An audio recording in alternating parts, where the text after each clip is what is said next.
No final do mês de maio foi aprovada uma lei na Alesp, Assembleia Legislativa do Estado de São Paulo, que endurece as penas para quem maltrata animais, principalmente quem acorrenta. O Jornal 101 entrou em contato há alguns dias atrás com a Val Barbieri, que é protetora dos animais, que explicou mais sobre essa lei. Hoje, o Jornal 101 vai abrir o contato com a Luana Bonon, que é veterinária, que vai explicar um pouco mais sobre esta lei e também os malefícios de acorrentar animais o dia inteiro ou sazonalmente.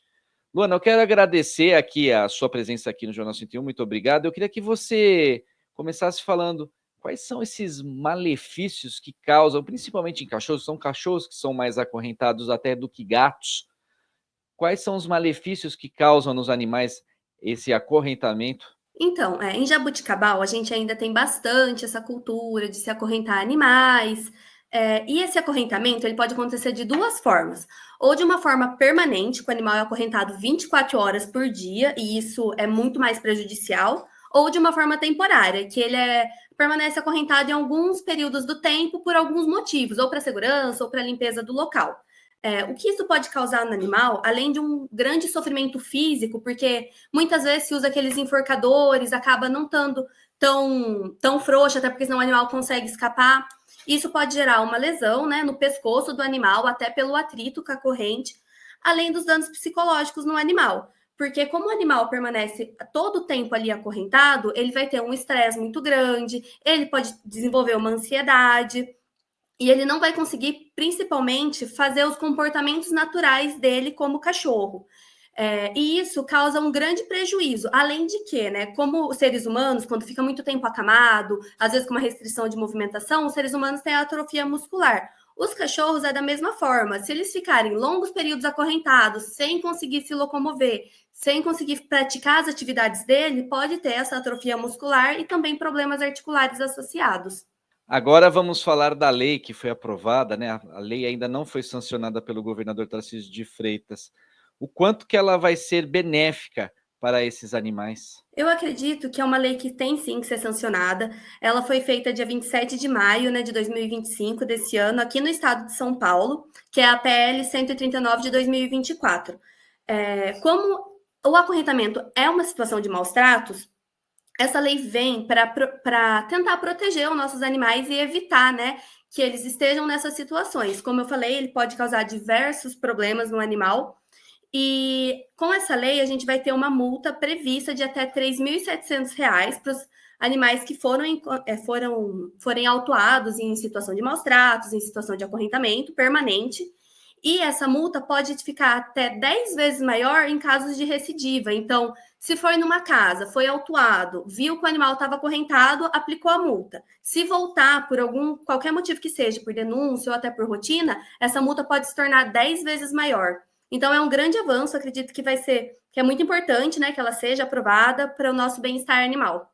Luana, o que são as 5 liberdades? Explica para a gente. Então, as 5 liberdades é um princípio do bem-estar animal que ele é reconhecido de forma internacional. Ele foi criado lá em 1965, então já faz bastante tempo que a gente tem consciência desse princípio, e ele hoje em dia é muito utilizado como base de várias legislações de bem-estar animal e até para avaliação do bem-estar animal. Quando a gente recebe denúncia de maus tratos, a gente usa esse princípio das 5 liberdades animal para fazer a avaliação desses animais.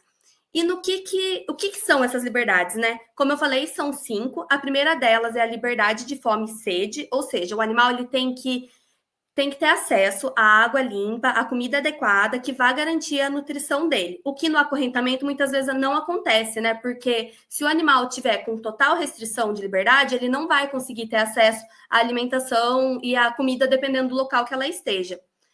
A segunda liberdade é a liberdade de conforto, que todo animal precisa ter um local para ele descansar, para ter um abrigo, tanto do clima quanto sol, chuva, e também para proteção, que ele se sinta confortável. Que também no acorrentamento a gente sabe que muitos animais acabam não tendo, né? Se começar a chover, se estiver batendo muito sol naquele local, ele não vai conseguir sair daquele ambiente para se proteger do clima. Também tem a liberdade de dor, lesão e doença, que garante que todo animal precisa ter a prevenção, o diagnóstico e o tratamento adequado para doenças e ferimentos, o que a gente também já viu, que é uma liberdade que é ferida pelo correntamento, tanto devido aos problemas que pode causar no organismo, né, no corpo do animal, quanto as lesões pelo atrito pela coleira.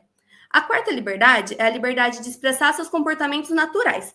Ou seja, o animal ele tem que ter direito de expressar o que ele faria normalmente se ele estivesse livre na natureza, ter o comportamento da própria espécie. No caso do cachorro, brincar, correr, se for cachorros sociáveis, ter contato com outros animais. E o acorrentamento também acaba ferindo essa liberdade. A última liberdade é a liberdade de medo ou estresse, no qual o animal não deve passar por nenhum tipo de medo ou estresse de forma desnecessária. Isso inclui gritos, punições físicas, isolamento prolongado. Então, meu animal fez alguma coisa que não deveria, então vou deixar ele isolado, vou deixar ele preso num quartinho para ele aprender, vou bater nele, vou gritar com ele. Isso fere também o quinto princípio e também, né, o acorrentamento, mesmo não gerando de uma forma indireta, diretamente, assim, essa agressão física, ele gera um estresse psicológico no animal muito grande e também acaba ferindo, então, as 5 liberdades, né, como eu falei. Luana, para a gente encerrar, mais alguma informação importante sobre esta lei de acorrentamento? Existe alguma cidade já do interior daqui de São Paulo que tem esta lei, né? Então, para a gente encerrar, vamos falar mais um pouquinho mais sobre essa lei, a quem procurar quando encontrar algum animal acorrentado? Então, alguns municípios do estado de São Paulo, como Limeira, Campinas, eles já têm essa lei de forma municipal, que tipifica o acorrentamento como um tipo de maus tratos e até proíbe a prática. Alguma desses, se eu não me engano, é Limeira, eles permitem aquela corrente do tipo vai e vem de forma temporária, que é quando fica presa a corrente, mas o animal ainda consegue se locomover. Isso é permitido em casos justificados e de forma temporária. Alguns municípios já têm isso. E alguns estados brasileiros, como Minas Gerais, Rondônia, também já têm essa lei de forma estadual proibindo o acorrentamento animal. Aí vamos supor que você quer fazer uma denúncia por qualquer motivo de maus tratos, ou por acorrentamento, ou por qualquer outro motivo que seja. Para quem que vocês devem denunciar? Vocês podem denunciar para a Polícia Militar, o 190, ligar realmente, fazer essa denúncia quando for em casos de flagrante, está acontecendo naquele momento, a polícia pode ir lá e fazer um flagrante, ou denunciar diretamente ao Departamento de Proteção Animal. O telefone daqui do Jaboticabal é 16 93618 3733. É só enviar uma mensagem, esse número é o WhatsApp, ou ligar, que as meninas vão ao local, vão fazer todas as averiguações possíveis. E assim, vamos supor que esse caso não foi resolvido, você pode também abrir boletim de ocorrência, é uma outra possibilidade, mas se esse caso não for recorrido, dá para fazer uma denúncia formal ao Ministério Público, né, no site do Ministério Público do Estado de São Paulo. O importante é que essa denúncia ela pode ser feita de forma anônima, mas é muito importante que tenha vários detalhes, que elas sejam ricas em informações. Ou seja, ter local, endereço, se possível, nome do tutor, nome das pessoas envolvidas, a situação que foi observada, fazer um registro fotográfico, se for possível, ou um vídeo.